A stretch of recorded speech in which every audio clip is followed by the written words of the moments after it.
failures are temporary setbacks.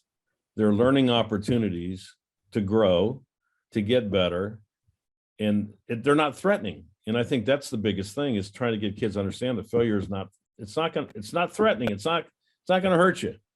You know, it's part of the game. You're listening to the Gold Standard Podcast.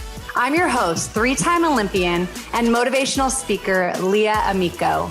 On this show, we're going to dig deep to unlock what it actually takes to build a foundation for greatness. If you're an ambitious person with big vision, but you feel like fear is holding you back, get ready for some major breakthroughs. Let's dive in.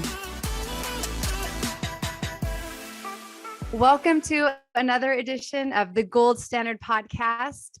I think I'm most excited about the guest we have today. This guest is an 8-time national champion head coach from the University of Arizona.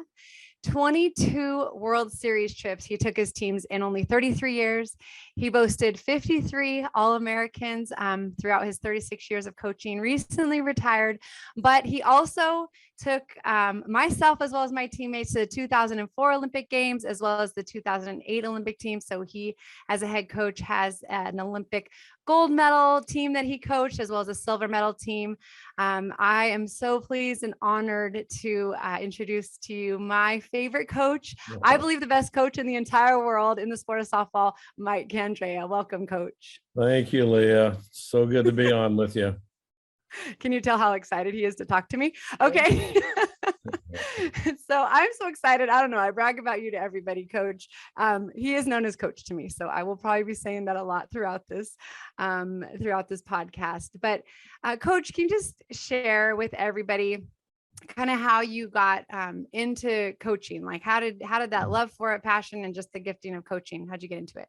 Well, I think as a young kid, I loved the bat and ball game. So from the time I was out of my crib, I had a glove and a bat in my hand. And that's all I really cared to do, was go down to the end of the street and play with the guys. And whether we were playing wiffle ball or playing pickle or I remember in Louisiana, we would mow the pasture that was at the end of the street, and we made a field out of it, and we would play there every day. And so that's kind of the beginning of it. And, you know, I dabbled with business when I got into college and took accounting, and I said, that's not for me. I got to follow my passion. And my passion was coaching and teaching.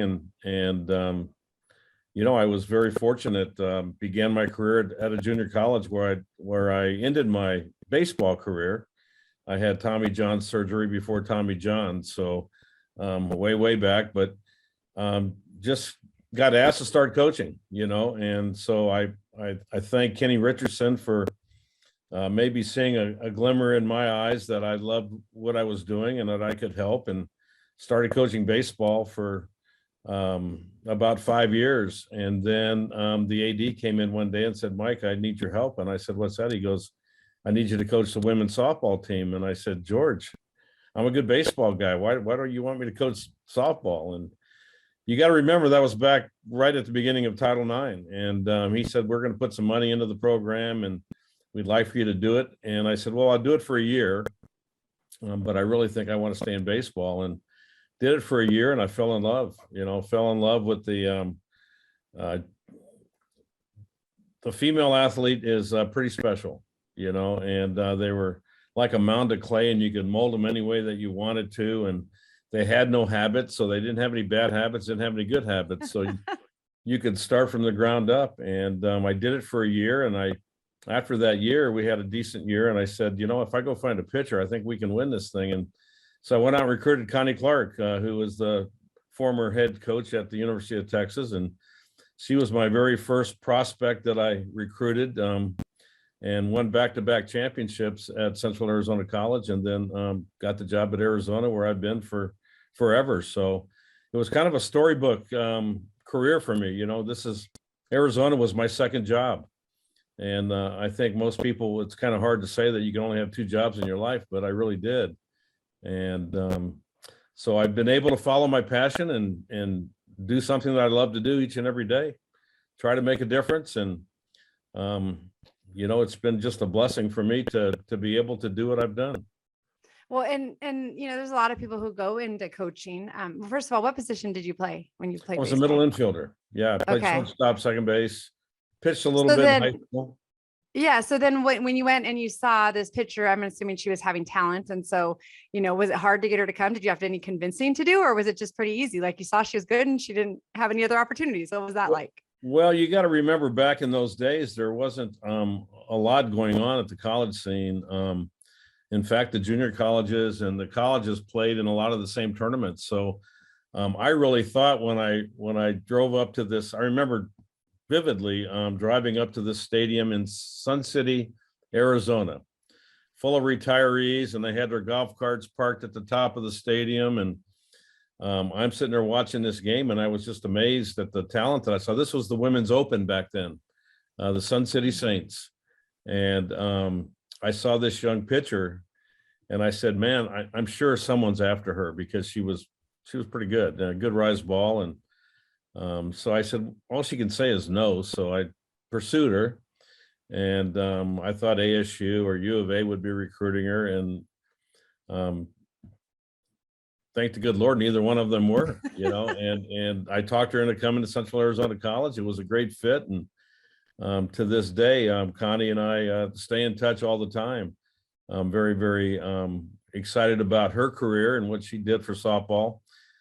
So I had her for 2 years at Central, and I got the job in August at Arizona, and she signed with Cal State Fullerton in April. And what could have been, who knows, but Even sooner. Yeah, for yeah, but sure. anyway, she ended up going to Fullerton, won a national championship for Judy Garman, and Wow. was the Broderick Player of the Year. I mean, just a very superb athlete. And I think I need to thank her for giving me the opportunity to do what I've done for this many years. But That's awesome. yeah, it's a pretty cool story. And sometimes you got to be lucky. You got to be in the right place at the right time. And I've always admired the people around me, the mentors that I had in baseball. I thought really set me up well to be able to be a leader and to be a head coach. And went to Arizona, and that was kind of the beginning of it. And then I had to take a program there, and we weren't very good, but so what's one of the biggest things that right off the bat that you come into this program, you're thinking, okay, I need them to improve quickly. Yeah. What was one of the first things that you did to make that happen? Well, I think it was just basically fundamentals. It was playing the game, being able to throw and play catch, and develop some confidence. UCLA was the gold standards back then, and I knew that for me to be able to get this program at the national level, that I was going to have to go through their door. And so I went out right away, and I started watching the men's game, because I was a baseball guy playing softball, and I'm wondering why everyone's bunting. And back then it was a white ball with white seams, and they were throwing from 40 feet. And I remember the first pitcher that I had to face was Michelle Granger. And, I'm thinking to myself, man, if this is softball, I'm not a very good hitting coach, because we just struck out 17 times. For those that are not softball people, Michelle Granger was one of the best players ever to play the game, as well as she won a gold medal in 1996 as a starting pitcher for us. So, and she was throwing 70 miles an hour from 40 feet. So, and throwing 70 miles per hour at the time when nobody else did that. It was crazy. And so I went to the men's game, and I started watching, and I realized the quickness of the game, and how speed could change the game. And that's where I really saw the slap for the first time, and decided that, I was going to have to kind of rethink my thoughts about the game. And so we went out and started recruiting some speed, and tried to play the small ball a little bit. And we just progressively got better, and a lot of it was just getting these kids to believe that they could conquer anything. And 91 was our first championship. And that was a pretty phenomenal time, because I had mostly Arizona athletes, and, kids that were good players, not great players, but man, I tell you what, we just came together at the right time and ended up winning a championship. And then that opened up the doors to be able to recruit people like you. I thought if we could get on the scene, that we could get into some homes and and recruit at a higher level that we could end up trying to sustain some excellence for a lot of years, and we did. The Gold Standard podcast is brought to you by Major Media League. Major Media League is a revolutionary competitive app launching in June 2022. This app gives softball athletes a platform to showcase their skills by participating in challenges and having the chance to win prizes and scholarships. This is also an opportunity to promote your own talent. For all the athletes out there, it's free to join. So go sign up today at www.majormedialeague.com. The link is also in the show notes. You'll be notified when the Major Media League app launches, so get prepared for the unbelievable opportunity that lies ahead to grow your brand as an athlete. Well, you mentioned a couple of things, and it's something that I, as an athlete who played for you, really felt like I saw when and have watched and respected so much throughout the years, how no matter that you had 8 national championships, when you were winning Olympic gold medals, you still would go not only to speak at a convention where other baseball and softball coaches were speaking, but you would go listen. How important is that for leaders to always be willing and open to listen and to learn? Oh, I think it's huge. I mean, it's, when you stop listening, you stop learning. And to me, that's a big part of what we do, is being able to learn. And for me, I would listen to anyone talk about the game, because one thing I learned at a young age is that you don't know who you're going to get good information from, so yeah, I was around some really powerful coaches that ended up going into Division I, the Gary Wards of the world. And, Kenny Richardson was a really good teacher of the game. But I would sit with anyone. And that's the one thing I loved about the convention, the baseball convention, is because it was really about sitting around and, having a beer and talking the game. I mean, everyone was in a lobby talking the game of baseball. And I realized really quickly that there's no secrets. What we do, we're not going to reinvent the game. Sometimes it's better verbiage. It's a better process of how to teach it. And so I was always one that was in everyone's back pocket to try to get a little bit better and try to find that one little thing that would make me better as a leader, as a coach. But I also thought that the more information that I got, the more information our players got. And if I could continue to give them better information, then that would be a big part of the process. And so I always said, nothing stays the same. It gets better, it gets worse. And that's kind of how I live my life. If you sit around and you think, you don't need to change, then you're crazy, because in today's world, as we see, you have to change with the game. You have to change with the times, change with the athletes. The athlete's a little bit different today than it was 20 years ago. Yeah. So what would you tell people? I mean, what is the key? And how could you also relate this to people outside of sports? Because I think these principles are true in all areas of life. Like how would you, would you say even with parenting, maybe we need to look, we're raising, I have 3 boys, a couple still in high school, and it's different today. What would you say? Like just that we continue learning so we can pass along better information? Yeah, I think you just can't get stubborn, and you can't think that you know it all.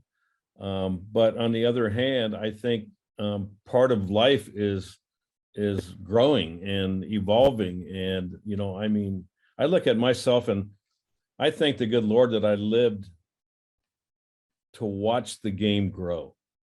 If there's one thing I'm really proud of with my career, is that I was able to watch this game actually grow from the ground up.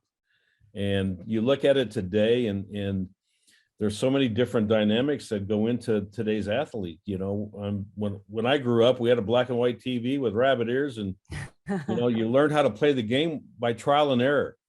You go out there and you would emulate guys on TV, and you would try something. If that didn't work, you'd try something else.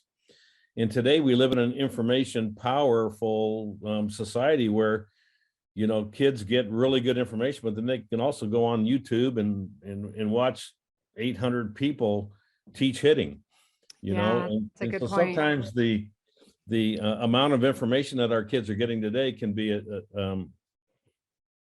can cause some problems. Yeah, they can get overloaded. Yeah, overloaded, thinking too much. Yeah. Can we go back to, you said that and I feel like you did this for me in a big way, but you said that early on your athletes weren't as good. And you said you had to get them to believe. What did you do, and how did you even learn how to get other people to believe? Well, I don't know. I think there's three things that I've always kind of lived my life through, and it started at a really young age. One was that I always wanted to be competent at what I did. So I was a student of the game. I always was trying to get better. And I wasn't the greatest athlete on the field, but I promise you one thing, I knew how to prepare, and I knew how to pick other people's brains. And I understood the foundation of the game, the fundamentals. And so I think that was one thing that really helped me, was being a learner. I mean, I was always trying to get better at what I did. I never sat in my office and says, all right, I've won championships, I don't need to learn anymore. That wasn't it, man. I was always trying to get better. The second thing is that I wanted to be consistent.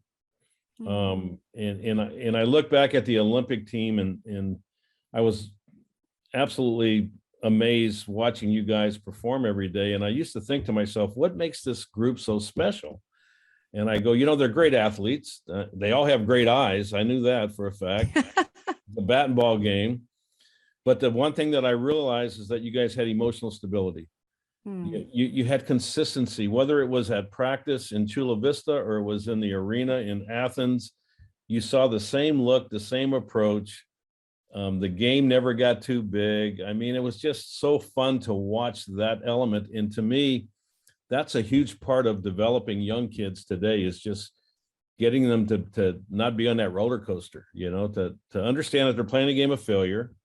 So they have to be good at failure recovery, and if you don't give them a way to handle failure, then they're going to be on that roller coaster and they're never going to be able to play this game, And then the third thing I think is, for me, was just caring about people. Yeah. I've always been that way. As a young kid, I was a very emotional young kid. I wanted to make everyone proud, and just the good kid on the block, never got in trouble. But to me, when I got into coaching, I realized that, I coach men and I coach women. And I always say, the men had to play good to feel good. The women had to feel good to play good. And so that was a really eye-opening thing for me, is making sure that I coached. Number one, I coached the person. Yes. Before I tried to coach the athlete. Yes. And if I coached the person and made the person better and feel good about themselves, then the athlete could come out. And that was I think one of the things that I understood real early in my career, and one thing that was really important to me, and I always wanted to surround myself with people that had the same goals and aspirations when it came to handling people. Not so much the game. I mean, we all have our own thoughts about how the game is played, but truthfully, at the end of the day, the biggest job that I have is managing people. And if I look at my role today as an advisor for the athletic director here, and I'm finally kind of getting on my own little submarine and seeing all these others. And the one element that I see that really causes a lot of issues in programs is just the inability to manage people. Because in athletics, it's not only just your players, but it's your village, it's your support staff, it's everyone else. And it's just amazing how sometimes people just have blinders on, and they think that it's all about them and all about their team. And so their support staff doesn't feel like they don't have the buy-in. They don't feel good about it. And to me, that's one thing I always wanted, man. I wanted the guy that's working on my field every day to feel like a part of that team. And when we won a championship, they won a championship. And I realized that if I did that, then they would do anything for me. It's so true. So people sometimes understand why they get disconnected. And I think sometimes we forget about the village. We forget about the other people. And I was really good at that. To be honest with you, I think with my job on a day-to-day basis, but I had some difficulty sometimes trying to balance my work-life relationships with my own family. Yeah. And so it's a challenge. I mean, anytime you're pursuing excellence and trying to be the best at what you do, balance is something that we all talk about, but it's something that's really hard to achieve because something's got to give. You know, when you put so much time and energy into something, something's got to give. And unfortunately, sometimes I gave up the wrong people, the wrong things. So what would you do? What would you do differently if you could go back? Well, if I could go back, number one, I commuted for 21 years from Casa Grande to Tucson, which is a 72-mile one-way jaunt. The positive side was I had a lot of time to unwind. And when I got home, I was ready to be home. But on the other hand, I wasn't there to pick my kids up after school and to do the little things. And so if I could change anything right now, I would have moved closer to campus. Which gave you more time. Yep. Absolutely. You know, because I spent way too much time on the road. And I was a great provider, you know, but on the other hand, there was some emotional support and that you needed that I wasn't real good at, you know. I mean, I was so locked into what I was doing, you know, and I had to really change my thoughts sometimes. You know, for a while, my life revolved around winning a national championship. And if I didn't win a championship, I was miserable. And one day I woke up, I go, this can't go on. I mean, you have to learn how to enjoy the small victories in life and enjoy life. And so you have to start looking at your whole process and what you do in a different light, because I realized the sun's going to come up and go down no matter whether I won or not. The game wasn't life-threatening, you know, but it took me a long time to understand that, because I would buzz through the victories and I would absolutely, the losses would take chunks out of my body. Yeah. And I think, again, something that can relate to people in whatever they're pursuing, right? It's those hard times they come through, or struggles, or something hit a wall. And then you think, well, how do I get that? So real quick, just to tie in, because the gold standard, you know, I have an acronym. And so let's go back just a tiny bit, because I'm going to get back into that obstacle piece and the struggle and that perseverance, how important that is. But for goal setting, just quickly, you know, I come to Arizona, you guys had won the first national championship, 91, 2 years earlier. You know, I come in 2 years later. Now it's, you know, that's the expectation. You've reached it. It's there every year now. You have leaders on the team who have experienced it and now know how to pass that down. You know, what can people do if they were like, I want to build a championship culture?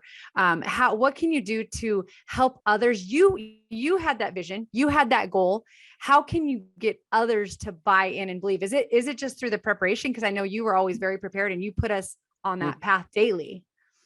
Well, I think preparation is a big part of it, but I think it starts with you first. I think sometimes as leaders, you don't take care of yourself. And so I think the first thing you have to do is be really comfortable in your own skin and be able to look in the mirror and like what you see before you can inflict that to others. And so I always tell people, take care of yourself first, and then you can take care of others.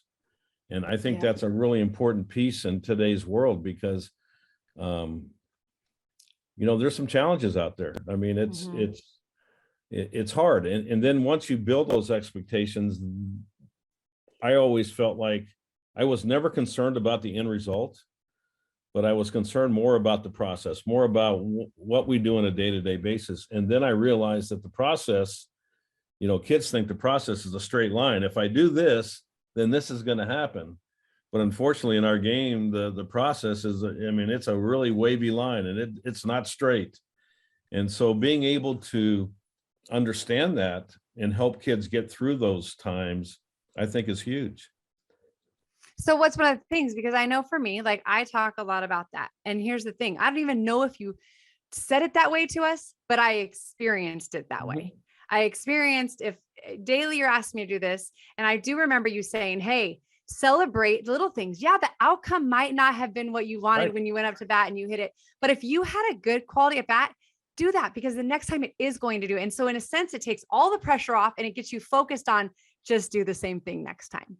Yeah. And the other is that how you would, go ahead. Yeah, I think I think one of the biggest challenges is getting individuals to get out of their own way and become part of a team. And so what's the beauty of the game is when you see a kid mature enough where they believe in themselves, they understand the process. See, that was the great thing about coaching you in the Olympics. 27 years old, physically, mentally, emotionally, you guys were pretty stable. I'm dealing with 18, 19, 20-year-olds where that's not the case. And so getting them to understand, that you have certain things you can control, attitude, effort, focus, take care of those things.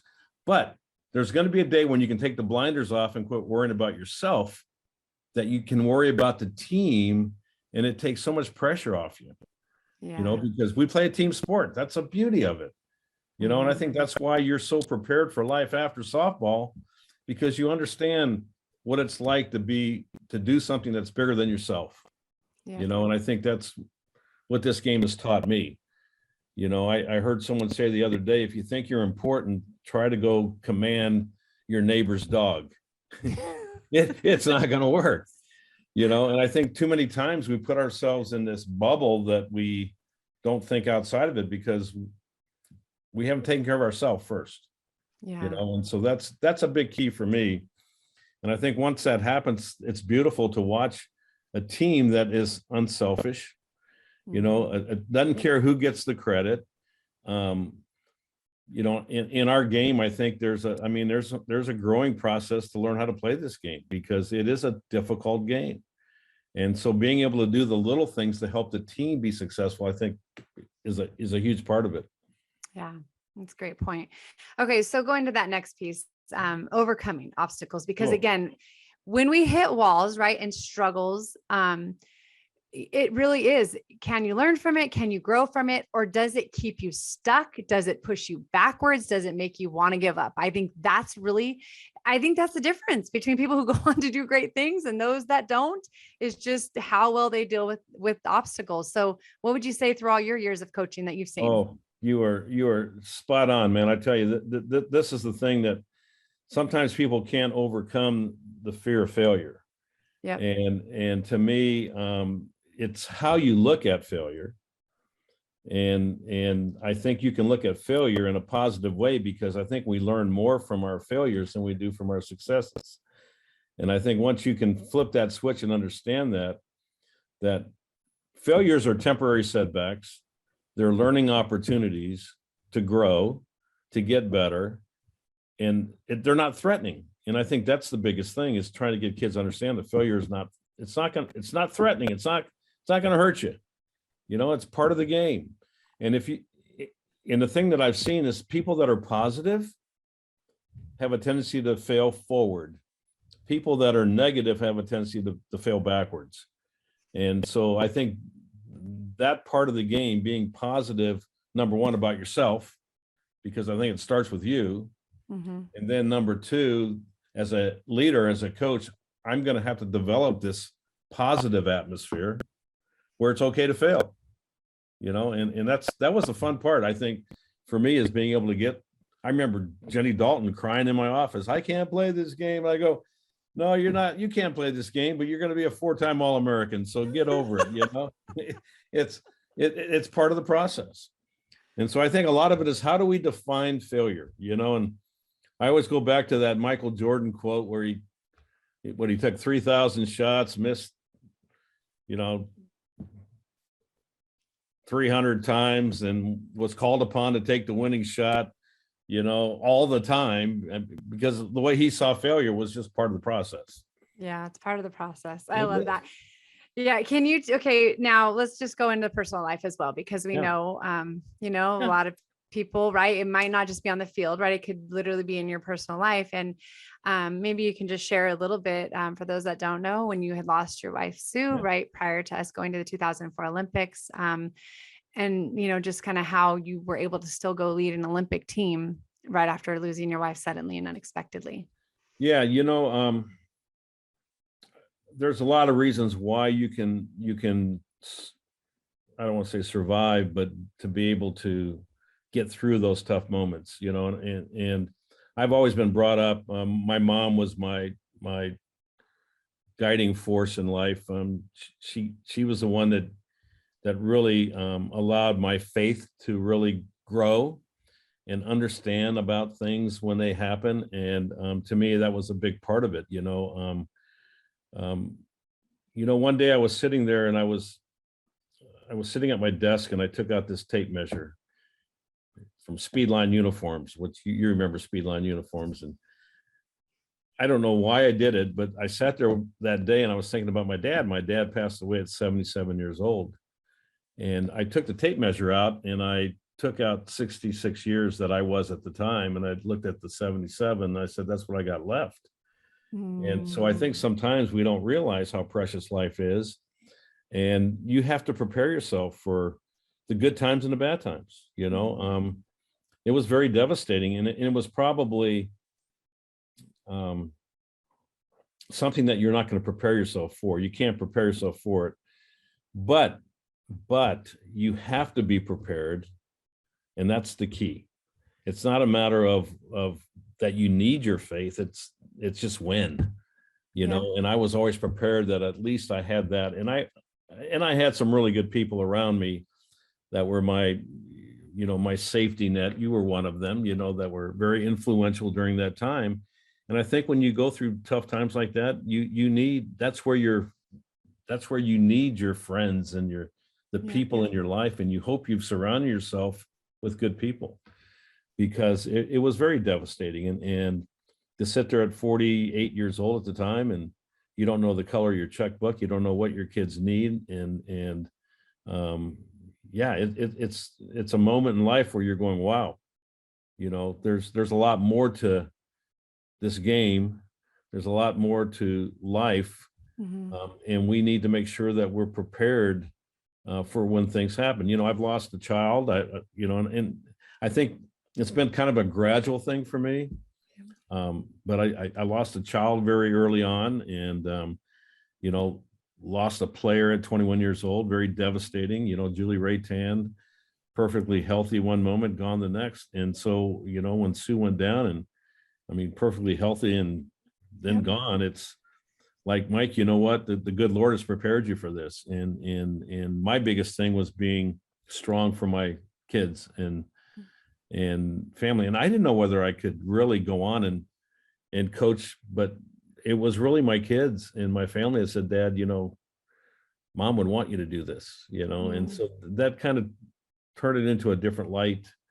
And it's life can be tough, and that's why I love the game, and I love what athletes go through, because you're going to go through some challenges and the good times and the bad times. And you have to have discipline, and you have to understand yourself, and you have to make the right choices. I think at the end of the day, if there's one thing I could tell young people, is it's your job to make the right choices, and those right choices is about you. And it's about the people around you, people that you allow into your circle. And to me, that's what I've seen over the years, is when people aren't careful about the people that they bring into their circle, they can have a lot of problems. And so to me, it was going back to my family, going back to my profession I loved, but I had to learn how to be where my feet were. I was bad at taking work home and not enjoying being at home. So my term was be where your feet are. If you're at home, you're at home. If you're at work, you're at work. And I got better at that. But at the end of the day, it was my faith. It was just, God has a plan for us all. And I kind of looked at that as part of his plan. And maybe that was the wake-up call that I needed to maybe become that father that, I've fathered a lot of kids, and I've spent a lot of time with a lot of athletes, but sometimes I feel like I failed with my own. And so it's given me some time to kind of catch up to that. And it's ironic because this Saturday I was selected the Father of the Year here in Tucson. So we're going to this big gala, but that was really kind of shocking, because I really did some soul searching about that and going, am I really a father of the year? I mean, there's a lot of things I could have done a lot better. And, but I think that's the good part of growing up in athletics is we all know that we can do things better. Yeah. We're not perfect. No, we're always growing. We never We're always will. learning. Yeah. Absolutely. And something like that obviously just ultimately brings back that perspective. Like every day is a gift and the people in our lives are really the most important thing. This is a game, Yeah. and God, was just so gracious and he brought you Tina, your current wife. And, Yeah. it's just been beautiful to see what he's done, through all these years as well since then. So the leadership part, again, you've talked a lot about leadership. You've given a lot of tips. But what would you say maybe in just, again, you've talked about just like how stable, the players were that you feel like at the elite level, that was maybe the difference between college and the Olympic team. But maybe like the leadership you saw within those athletes, like when a player comes on your team, like what did you see that you're like, this kid right here, this is a leader? What was there anything that stood out to you in that sense? Yeah, I think a lot of it was they're usually people of high character. Usually people that have taken care of themselves. They know who they are. They don't waver from it. They surround themselves with good people, but the biggest thing is that they can affect others. They know how to multiply. I always say there's 4 types of people in your program. You have people that add to your program. You have people that subtract from your program. You have people that divide in your program. And then you have that person that multiplies your program, that makes others better. And, it's at our level, it takes time. Freshmen walk in, they're on pins and needles. They don't really want to be that vocal voice. And the one thing I've learned about leadership is that we need different types of leaders too. Yes. We don't need just the vocal leader. We need, we have the leader that's the mom, that puts her arm around you and makes sure that you're okay. And I think any good team has multiple leaders, and that's why I've never had a captain. Yes. Right, wrong, or indifferent. It's just, I always felt like if I had 18 players, I wanted 18 leaders, and they all led in different ways. And so that's the fun part, is being able to watch that person grow. But I can rest assure you, the people that led, whether it was by example or whether it was vocal or whether it was support, they took care of themselves. I mean, I never had to worry about them. It's funny when you're coaching, and you got to watch this, because a lot of times you spend very little time on the people that are doing the right things, and you spend all your time on the people that are doing the wrong things. And boy, I tell you what, you got to watch that, because everyone needs to be wanted, and everyone has their needs. And so I think one of the most important things is getting to know people as people first. And I always say that, man, coach the person, and then the athlete will take care of themselves. Well, and I experienced that underneath you. And I was on a podcast earlier today, and that's exactly what it was all about. And it was about sports, and it was all about, and I said, what Coach Candrea knew how to do really, really well. And I watched this on a daily basis, was you knew the athletes that you had to get a little bit more on and be a little tougher on. And you knew the ones that it was like, with me, like, I felt like you just had to like, look at me and be like, let's go. Cause I think you yelled at me like twice, and I like broke down bawling. Yeah, I mean, you have the stability, and I think that's one of the gifts. I love to see young people that are stable, that are high character, that are stable, that understand the importance of that inner circle and surrounding themselves with good people. But I love the ones that are so comfortable with their own skin that they can help others get better, and that's a gift. Especially when you're dealing with, 18 female athletes, that's a difficult job. And the ones that do it well are the ones that really live their life a certain way, and people pick up on it. Yeah. Someone that I can trust, someone that I can count on. And boy, when you have a team full of people like that, you have a pretty special team. Well, and that's why I think back even to our years, 3 national championships, I think in a span of 5 years, I mean, you were in the national championship game. I mean, year after year after year, even the years that we fell short. But it was quality athletes. They had all different talents. I think of home run hitters, the fastest athletes in the game, the best pitchers in the game. But then, like you said, it's the people, who they were as people. And that's what it comes down to. Okay. So our last letter is D, and that's a dedication piece, like that discipline, that sacrifice, that drive. Like I looked at it and I feel like you just did a great job with us, because every day, like, you set the plan before us. You had a plan mapped out, and if we needed to work something a little bit longer, it was like, okay, we're going to push that and make sure that's the focus right now. But is that what you've seen as well? Your national championship teams, your Olympic gold medal teams, you talked about all these characteristics, but then when it comes down to it, there's a lot of people that can think about it. Were these all just people of action as well? Is that what you would say? Oh, yes. I mean, there's no doubt. One thing the Olympic team taught me was is challenging athletes. I think the one thing I always looked at with my teams is, if I have a low skill and a high challenge, kids get frustrated. If I have a high skill and a low challenge, they get bored.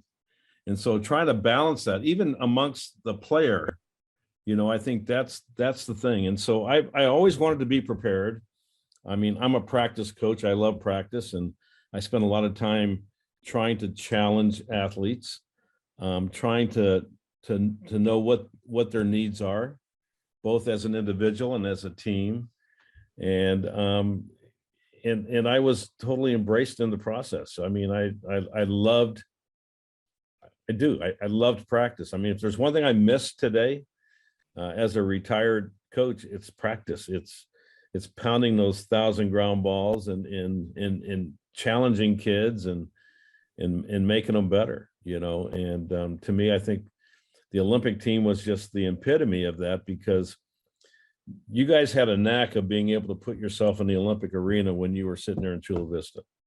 And I realized one day that I wasn't challenging you enough. And so I had to, that was a wake up call, like, oh God, and that's why I picked the Navy SEALs to go out and train with a little bit. I mean, yes, right? you did.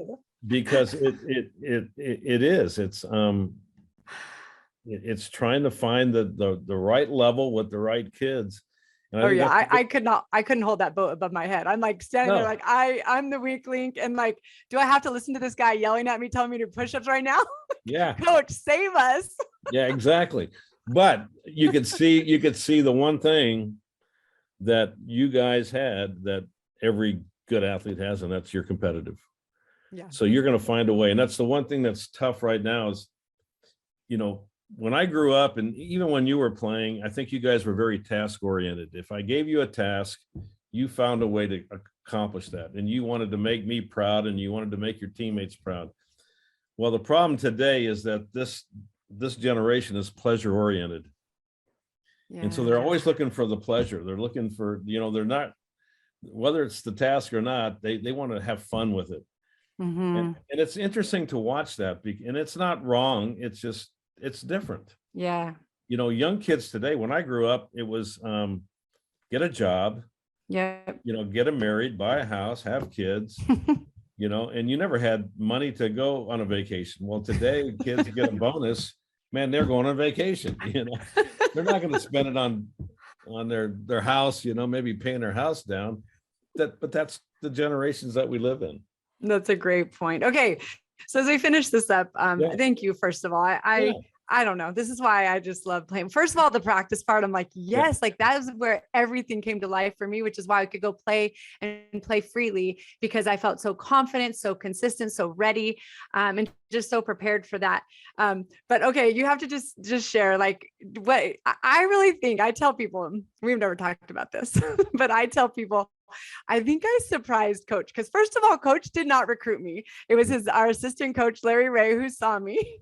Yeah. And second of all, I'm hearing about how Coach went and recruited everybody at their houses. I think I came on a recruiting trip, and you were like, had to go out of town for a speaking engagement. So Lord. Tell me, like, be honest. Did I surprise you? You surprised me with your consistency to play this game at a high level. I think if there's one thing that I admired, was your ability to handle pressure. And that's a really tough thing for a lot of kids. You know, I mean, batting practice is one thing, but to be able to do it in the arena when the game's on the line, you were so good at that.